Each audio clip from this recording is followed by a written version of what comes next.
An essay on the way.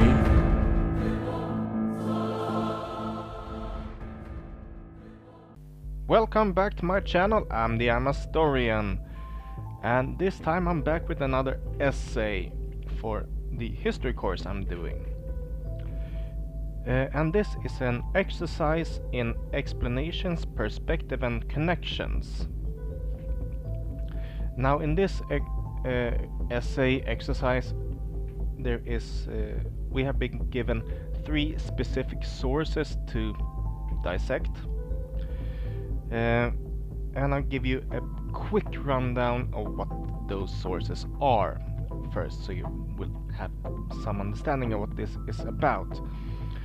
There are first a personal case on Kristina Therese Bruce, or Andreas Edvard Bruce, which is the same person. It's a transsexual person from the 19th century, Visby, who did get a medical exam at the age of 16 and was decided to not be a woman but be a man.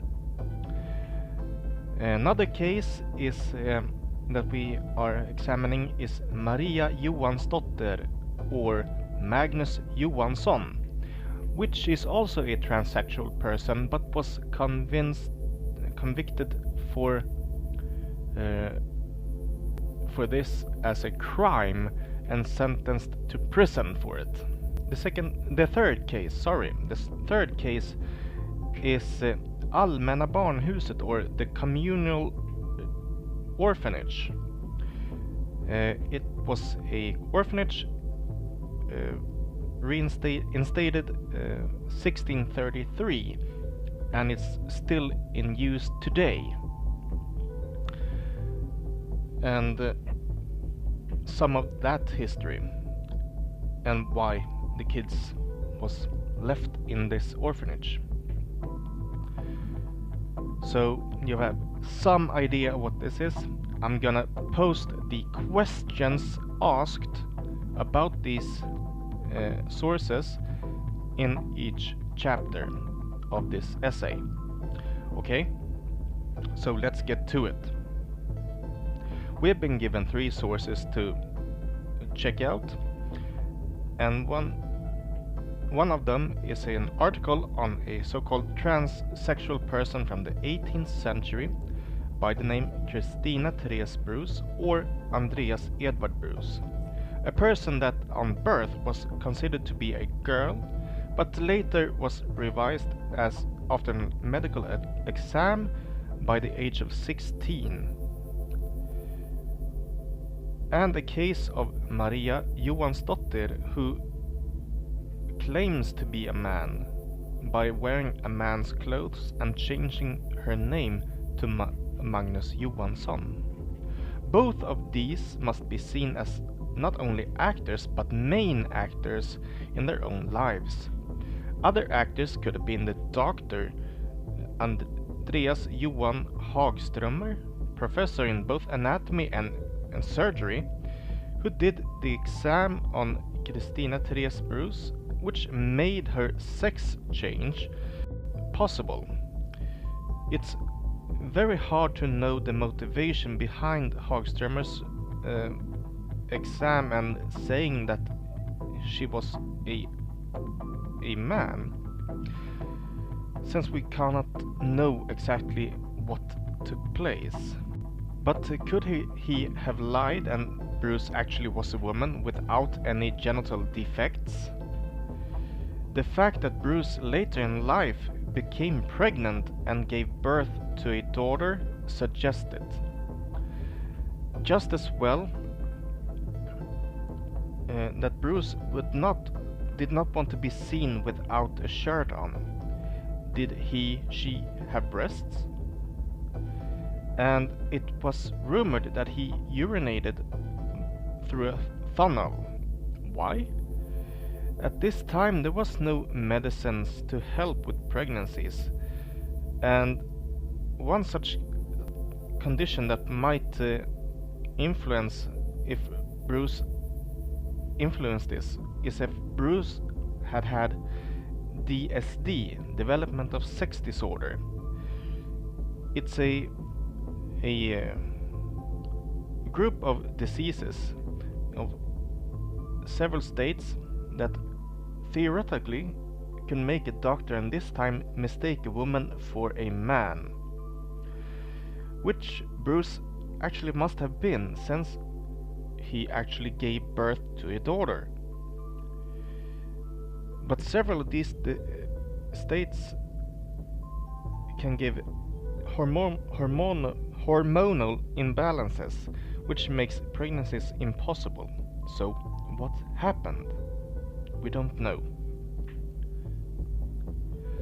Or Kaplan church employee Eric Kilmark, who drove the justice process against Maria Johansdotter. Had he not done that, she would probably have walked free. So Eric Kilmark is a cause to the events taking place for Maria Magnus, but one can still argue that it would not have been any case against her if not Maria Magnus did not dress as a man and apply for the job as a clocker or organist. So she can herself be seen as the cause for her own mishappenings. But it can also be seen that the laws, being they were that no woman can claim to be a man, and homosexuality was by itself forbidden. So Eric Kilmark did not have any other choice than following the law. Therefore he falls under the structure. But the law was based on the harshly Christian thoughts around sexuality and genital roles, so idealism must get in. The third case, the communal orphanage on Norrtullsgatan 14 in Stockholm. What is this? Well, the communal orphanage is an orphanage founded in 1633 that is still in use today as a governmental institution. But the current address is Linnégatan 89C, Stockholm. The founding mission to take care of children that has no one else that can take care of them has not in its wholity changed since the foundation was founded. What has changed is how that mission is completed. But where did the mission come from the beginning? According to the research I managed to make, it seems that it was Queen Kristina's teacher, Johannes Matthias Gothus, that was given the mission in 1633 and to start the communal orphanage. However he was pleased or proud about the mission, I'm not been able to conclude. However, he must be seen as the most important actor in the communal orphanage history, since he founded it. The other employees and directors of the orphanage must be seen as part of the structure, as they did not do much else than just keep what was the mission given to them and keeping it alive and not making any real changes unless the change was given to them from another area. Similarities and dissimilarities. Two of the cases are about so-called transsexual people, which must be seen as similarities. One dissimilarity between these two cases is that Christina Therese Bruce went free from punishment. But why? Because a known doctor did an exam and claimed that she was a man. She was therefore by law not a woman but a man, despite she later gave birth to a daughter. In the case of Maria Johansdotter, there was no such exam, and therefore no claim that she was a man. Therefore she was a woman in the law's advice, and therefore prohibited from walking in a man's clothes and claiming to be a man. In the case of the communal orphanage, there are no records of sexuality over at all. Only how many kids was born with outside of marriage and was left in the orphanage. But even that must be seen as an indication on how common or uncommon it was with sexuality outside of marriage. Another source that I found points in this direction. Sin and Shame, Unmarried Mothers in the Swedish Countryside, 1680 to 1880, by Marie Lagerstedt Kronberg, a doctor's degree at the Historical Institution of Lunds University, 1997. It's very much interesting reading about lägersbrott. I'm not sure about the translation on lägersbrott, which is a crime when a unmarried and man and an unmarried woman are having sex. So when one of those are married, it's called whoring. Simple whoring if one is married, and double whoring if both are married to different people. But if both are unmarried, it's called lägersbrott. I don't know the translation on that word. I'm gonna keep using the word lägersbrott, but bear with me. Which, according to the place where this is examined, is the most common crime. Even when you in modern time would classify a crime as a rape, it is usually convicted as lägersbrott, meaning both parties are part of the crime, and not one criminal and one victim. As all cases taken up in court is a case where the woman is convicted preordained because she got pregnant. The unknown numbers here must be sky high, since the woman did not get pregnant. How big that number can be, we cannot know at all. In the case of the communal orphanage, we see a lot of children coming here under very harsh conditioning, with very little food or no food on certain days, and working from early age with no or not the same rights as everyone's. This group was therefore very, very vulnerable. It may not be that surprising that this group often belonged to those who became soldiers, sailors, prostitutes, and criminals. Therefore, people that often lived short and hard lives. So which perspective or explanations model is it we are looking at? I would say it's an underclass to the farmer stands. Since the farmers, even a servant or a maid, had rights such as inheritance that these people did not have, and therefore must be placed beneath them in the hierarchy. So a subclass, underclass perspective and an explanations model and the structures explanations model. Since the problem with these exposed people was so big because of laws, rules and social norm.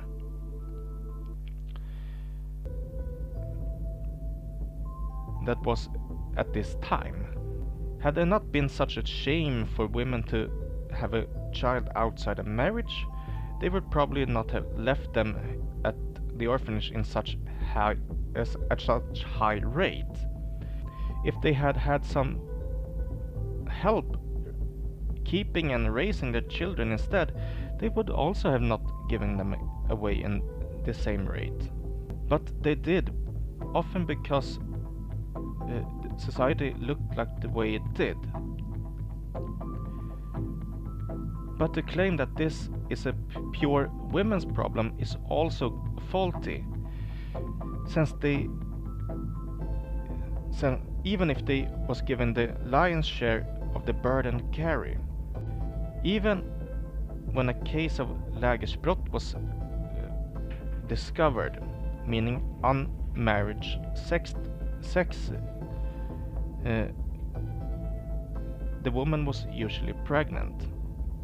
So she was interrogated, and if a man was convicted guilty, he was usually given higher fines than the woman, meaning they had in the law here tried to solve the gender problem in this question. How? Well, the woman is standing with the physical evidence of her shameful crime constantly with her, and therefore she and everyone else around her is reminded of her crime. This constant reminder was not always present at the men.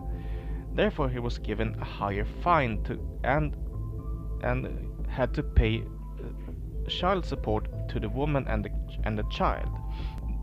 Herefore we can see that they were trying to give some gender equality in this issue. So can we interpret these cases in any other way? The text about the communal orphanage must be viewed as a text that gives an idealistic view as well as a structural explanations model, and must be seen as the most important ways to read this text. But why? The explanations the structure explanations model because the communal orphanage was an institution and part of society, even if it was part of its underbelly. But why was it a part of society? Well, because of laws, rules and social norms, meaning idealism, which made it hard for single mothers to take care of their children, or themselves for that matter. Something that though talks against this was that several women was convicted for multiple lägesbrott, meaning they got pregnant several times outside of marriage. If it was so hard to take care of the child and themselves, why put another child to the world under the same conditions? In the text there are descriptions of what you can eat and how much, even of children that have been, even if different children have been on the communal orphanage, and parts of their unhappy lives. But why are these not as important as the parts above? Because that a materialistic view here gives a fragmentaric picture, just as well as the tiny pieces we can see in the portraits. So which point of view should be used? The eclectic view is the right one in my opinion, since we can take all the pieces, look at them and try to fuse together a bigger picture. Since the Middle Ages, one of the most common crimes in Sweden and probably the world has been lägerbrott. But why then? Biggest and most important cause to this must be found in a human's own psyche. But why? Well, the sexual drive is one of our most powerful drives, and it's almost impossible to to ignore or suppress for any length of time.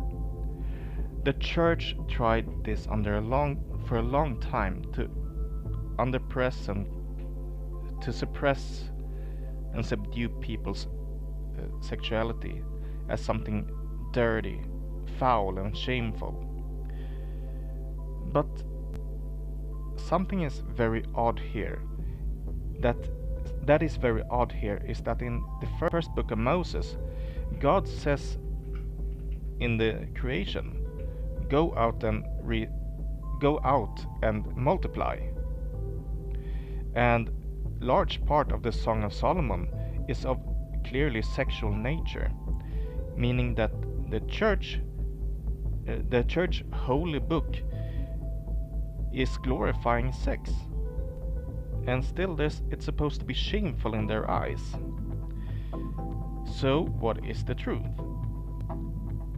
It was both glorified and shameful. If it was within the marriage, it was glorified, and if it was outside the marriage, it was shameful and a crime.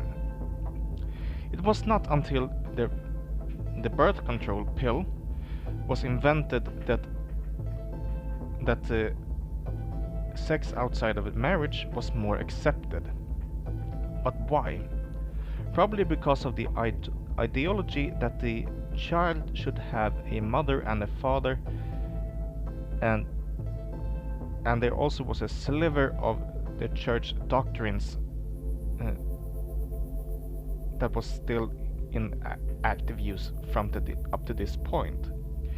Even if the birth control pill came in the 1960s, it was not until 1975 that the free abortion made a breakthrough. An interesting point here is that the condom was in use long before this. One of the first examples of this is in 1300 before Christ in Egypt. Condoms was made by animal bowels, intestines. This was along for a long time, but did not have the same punch as the birth control pill in the societal debate on women's rights and on women's sexuality, or anyone's sexuality and sexual freedom. The cause to this probably can be found in the priest code. The church power was so total that it was able to quiet down the use of the condom to a minimum, and therefore there was no sexual revolution earlier. Meaning the church's power was in the 1960s hollowed out enough that the sexual revolution was able to punch through then. This has been released freely today. As long as there are no crimes committed, which, by the way, was the same thing back in the day. It was free to have sex as long as it did not have committed a crime. The difference is what is considered a crime. About the future we can just guess what we think will happen, but I think we'll see a increased acceptance of HTBQ with more to come. But what does this have to do with the theme, meaning the assignment above and the three sources? Sexuality can never be subdued for any length of time. It will always come poking out, meaning there was no chance that the Lagerbrotts law had no way it could be lived by. It was not even possible to foresee that this law could be achieved. By that, Lagerbrott became the most common crime, and there was a lot of children handed in on the communal orphanage, meaning the most basal foundation for all these children can be found in the human's own psyche. This, in combination with the laws and social norms that was in place, made it completely abundantly clear that these children probably did not have much chance of a good life. And that is the end of this. I'm gonna post my sources, and please give me a thumbs up, and if you want to, let me know in the comments below if you want me to do a specific video on any of these sources or these cases, these two transsexual persons, or on the orphanage, or on the sin and shame unmarried mothers on the Swedish countryside 1680 to 1880. If you want me to do a video on that, please comment below so I will know. And that will be it for now. Bye bye. Thanks so much for watching. Like and subscribe.